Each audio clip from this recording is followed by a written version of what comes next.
বীরজানদের রাইসির শেষ শ্রদ্ধা অনুষ্ঠানে মানুষের ঢল। বিস্তারিত।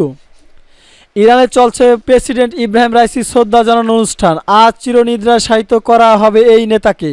এবার রাইসির লাশ সর্বজনের শ্রদ্ধা জানানোর জন্য নেওয়া হয়েছে দক্ষিণ খোরাসান প্রদেশে। ইরানের সংসদে দক্ষিণ খোরাসানে মানুষের প্রতিনিধিত্ব করতে রাইস। খবর রয়টার্সের। বৃহস্পতিবার সকাল 7:30টার বিরজান্দা শহরে রাইসির শেষ বিদায় অনুষ্ঠান শুরু হয়। ইরানের স্বরাষ্ট্রমন্ত্রী উপস্থিত রয়েছে এই অনুষ্ঠানে। খোরাসান ছাড়াও অন্যান্য প্রদেশের ইরানি বাসিন্দারাও অংশ নিয়েছেন রাইসির এই শ্রদ্ধা জ্ঞাপন অনুষ্ঠানে। আজকের তাকে নিজের জন্ম শহরে সমাহিত করা হবে। গত শনিবার 18 মে আজারবাইজান সফরে গিয়েছিল প্রেসিডেন্ট রাইসি। রোববার 19 মে দেশটির প্রেসিডেন্ট ইলহামের সঙ্গে তিনি দুদেশের যৌথ একটি বাঁধ উদ্বোধন করেছিলেন। সেখান থেকে তিনি হেলিকপ্টার বহন করে ইরানের পূর্ব আজারবাইজান প্রদেশের রাজধানী তারবিজে ফিরছিলেন রাইস এবং তার সফরসঙ্গী। পথে পূর্ব আজারবাইজানের জোলফা এলাকায় কাছে দুর্গম পাহাড়ে রাইসি বহনকারী বেল 212 মডেলের হেলিকপ্টার দিয়ে বিধ্বংস হয়। পরে হেলিকপ্টারটি থাকা সব আরোহীর মৃত্যুর কথা নিশ্চিত করে ইরান সরকার। অবশ্যই অন্য দুইটি হেলিকপ্টার নিরাপদে গন্তব্যে পৌঁছেছে। এদিকে রাইসি হেলিকপ্টার বিধ্বস্ত হওয়ার দুর্ঘটনা নাকি পরিকল্পিত তা নিয়ে প্রশ্ন উঠেছে। এর মধ্যে তো তদন্ত শুরু হয়েছে। দুর্ঘটনার তদন্তে উচ্চপদস্থ একটি প্রতিনিধি দলকে দায়িত্ব দিয়েছে ইরানের সশস্ত্র বাহিনীর chief of staff major general Mohammad বাঘেরি। মিয়ানমারের রাখাইনের নতুন সংঘাত, উদ্বাস্ত হাজারো মানুষ।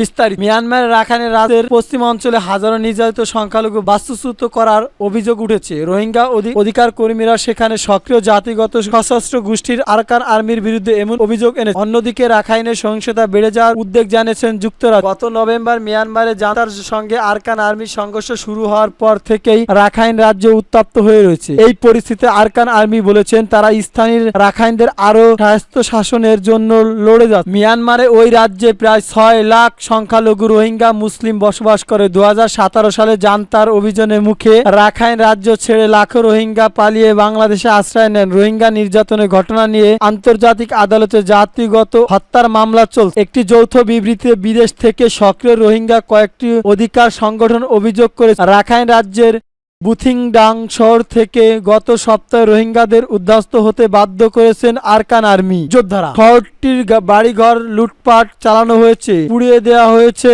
শুধু তাই নয়, বুথিংডাং শহর থেকে রোহিঙ্গাদের তাড়িয়ে নিয়ে আরকান আর্মি নিয়ন্ত্রণ এলাকা নেওয়া হয়েছে বলে ওই বিবৃতিতে উল্লেখ করেছেন। অভিযোগ করা হয়েছে আরকান আর্মির যোদ্ধারা রোহিঙ্গাদের জোর করে উদ্বাস্ত করেছেন, মানবাধিকার লঙ্ঘন করেছেন। গত সপ্তাহে রাখাইনদের বুথিংডাং শহরে নিজেদের নিয়ন্ত্রণে নেওয়ার কথা জানিয়েছে আরকান আর্মি। তাদের মতে এটা মিয়ানমারের জান্তার বিরুদ্ধে সংগঠনের বিজয়ের সর্বশেষ নজির। আরকান আর্মি জানিয়েছে বাসিন্দাদের শহর ছাড়তে সতর্ক করা হয়েছিল। তাদের আরকান আর্মি অসুস্থি নিরাপত্তা জায়গা সরে যেতে সহায়তা করা হয়েছিল, যদিও এই বিষয়ে বিস্তারিত কিছু জানানো হয়নি। মিয়ানমারের জান্তার বাহিনীর বুথিংডাং এর সংযোগ চালিয়ে বলে অভিযোগ আরকান আর্মি। তারা বলেন আরকান আর্মির সঙ্গে লড়াই করতে গিয়ে শহরটিতে জাতিগত কর্মী সহিংসতা চালিয়েছেন জান্তা সেনারা। এক বিবৃতিতে যুক্তরাষ্ট্র পররাষ্ট্র মন্ত্রণালয়ের মুখপাত্র ম্যাথু মিলার বলেন রাখাইনদের সাম্প্রতিক সহিংসতা সাম্প্রতিক উত্তেজনা আরো নতুন করে প্রাণহানির আশঙ্কা তৈরি করেছে। স্থানীয় বেসামরিক মানুষের সুরক্ষা দেয়া